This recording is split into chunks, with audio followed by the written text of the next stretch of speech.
What we know is that Clash of Streamers exists, but what most people don't know is how it got there.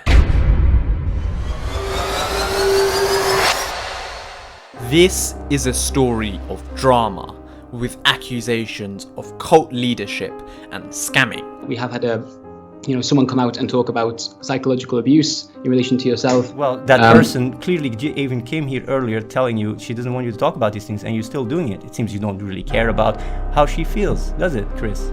This is a story of crafting one of the most ambitious mobile games to exist. You're gonna have mobile games, Clash Royale, like Supercell, fucking all these games will have meetings about how we did this.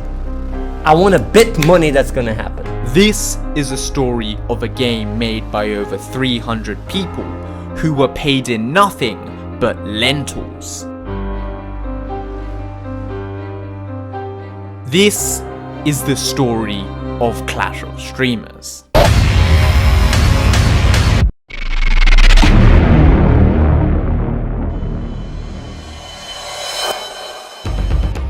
Saying that Clash of Streamers has an interesting story behind it is the understatement of the century.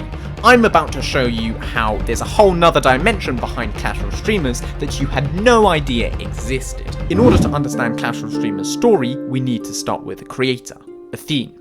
Athene is very passionate about raising money for charity. He started a charity called Gaming for Good. He's raised more than $15 million.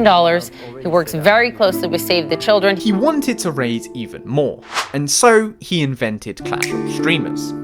Sounds like a nice idea, right? Unfortunately, a lot of people didn't see it that way. Athene is known to most people as a cult leader and a scammer. That isn't my personal opinion, of course, rather the opinion of most people who have heard of Athene. Multiple big YouTubers made videos on Athene, some outright calling him a cult leader and a scammer. This is not only the face of a pathetic grease slime ball, this is also the face of a successful cult leader running a very successful scam through Twitch right now. And others concluding that he was lost in life. I just think Athene needs some help and support from the right place because he seems like he's in a dark place right now and needs a way out. I don't think he's a bad person, just perhaps a disturbed one. So, go help him out. These videos occurred throughout Clash of Streamers' development and caused a bunch of problems, which I would only imagine slowed down the game's development. I mean, let's be honest, if everyone thinks you're a cult, it's probably gonna cause some problems. And that wasn't even the worst of it. At one point, he even got banned from Twitch and YouTube. He got slaughtered by the internet. This stuff was everywhere. To put it bluntly, his reputation was absolutely and undoubtedly fucked. And not only that, but Clash of Streamers' reputation was also at stake as well. So now for the big question. Why did everyone think Athene was a cult leader? Well, firstly, I'm not gonna lie, okay? I love Athene, but it doesn't help that he looks like one. I mean, long hair, big beard, how much more cliche can you get? Secondly, he goes about life a little bit differently. He literally does everything he can to save the world. Literally everything. He never eats anything unhealthy, doesn't play video games for fun, doesn't meet up with his friends to hang out. I'm not even exaggerating slightly. He also became very confrontational with his ideas. This stream is not for fuckers like you to just watch and get some qualitative stream. It's about you self-reflecting. And if you can't do that shit, that means that all my streams were fucking worthless for you. So just get the fuck out. Coming here saying how I should stream? Go fuck yourself, man. This stream ain't about entertaining you or giving you some quality experience. This stream is about you realizing you're just some fucking giant douche that is a selfish dickhead. I know what you're thinking. Holy shit, did Athene just say that? It might be hard to believe, but when he spoke like this, it came from a place of wanting to help the world, and even the person he's talking to by getting them to become more productive.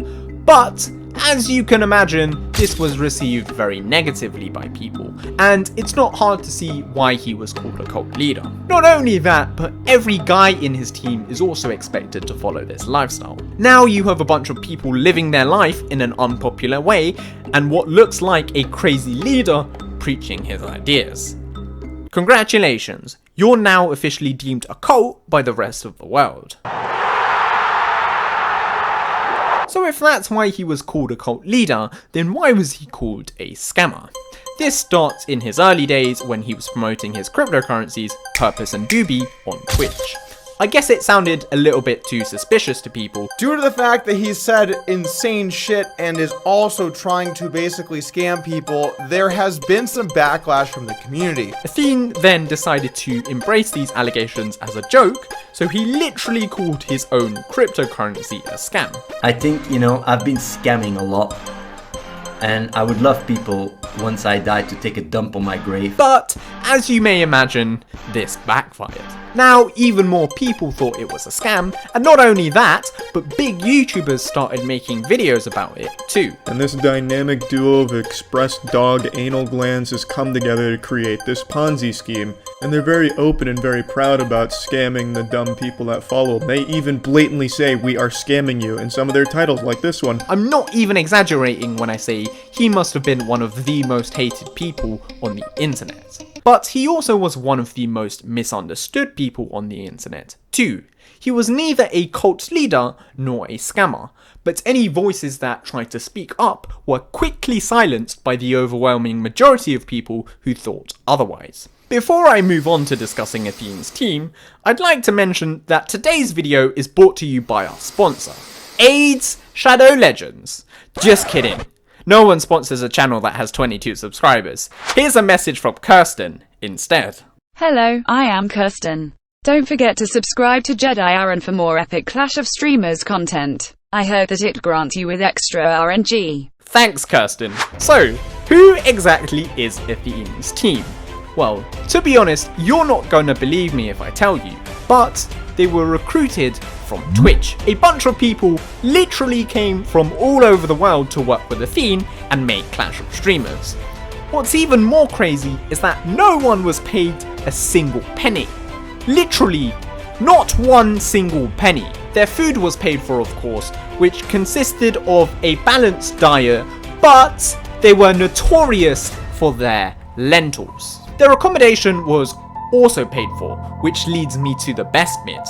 Their headquarters is located in Germany, but the building that they live in was a formerly occupied building by Nazis in World War II. Yes, Clash of Streamers was literally made in a former Nazi building. And no, I'm not kidding. The making of Clash of Streamers was something which I think no mobile game has ever done before. It's arguably one of the most ambitious mobile games to date. All these games will have meetings about how we did this. I want to bet money that's gonna happen. They're gonna say like, how the fuck do they start immediately? How did they do that? How do they have offline play? How do they stream? How do they have all this integration? How did they fucking do it?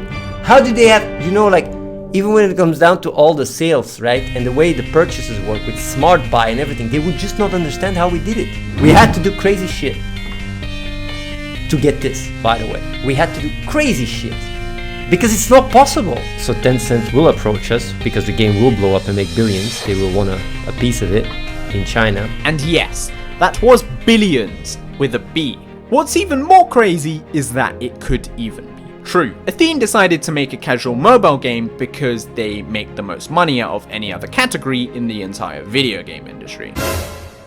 He also wanted to make a game that marketed itself, so he implemented live streaming into it, so the game could blow up on Twitch and become popular.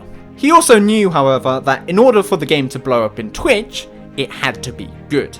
So, Athene broke down the top 100 grossing mobile games, finding what made them both good and bad, and replicated these features in Clash of Streamers. 1, 2, 3, 4, 5, 6. You would actually think I'm making this shit up. Like, I wouldn't install the game immediately. This is absolute trash. It's garbage. It's dumb. From Idle Heroes, he took the automated combat system. It's very simple and requires very little skill. He managed to also critique Idle Heroes as well and made a bunch of improvements on it. This, you gotta do this 400 times. 400 times what I just do here. 400 times. Like this. every monthly reset. Yay, yay. Monthly reset, yay, let me tap this shit for 400 times to get my fucking rewards. Like, my fingers start hurting from doing this shit. I assume from games like Candy Crush, and basically every other mobile game, he saw that randomness made the game more interesting, and so he implemented this all over Clash of Streamers. From games like Slot Mania, he saw that slots and gambling work very well.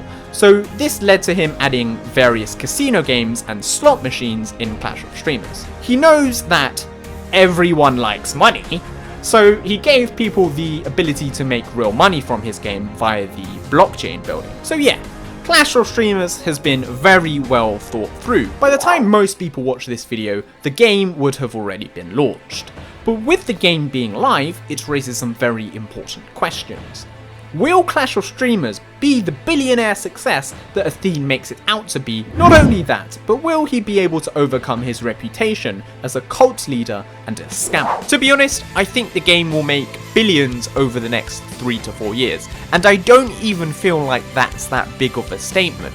Neither. As for Athene's reputation, he said that he would eventually live stream them distributing Doobie in Africa. He also mentioned that he would be the biggest streamer on Twitch. If these things happen, it's going to be very hard to call him a cult leader and a scammer, and I do think that it will win the majority of people over. So there we have it. That is the story of Clash of Streamers. A game made by what the majority of the internet deems a cult leader and a scammer. A game made in a former Nazi-occupied building by people who were recruited from Twitch and paid in nothing but lentils. A game that aspires to achieve what no other mobile game has achieved before in order to save lives in Africa. That is the story of Clash of Streamers.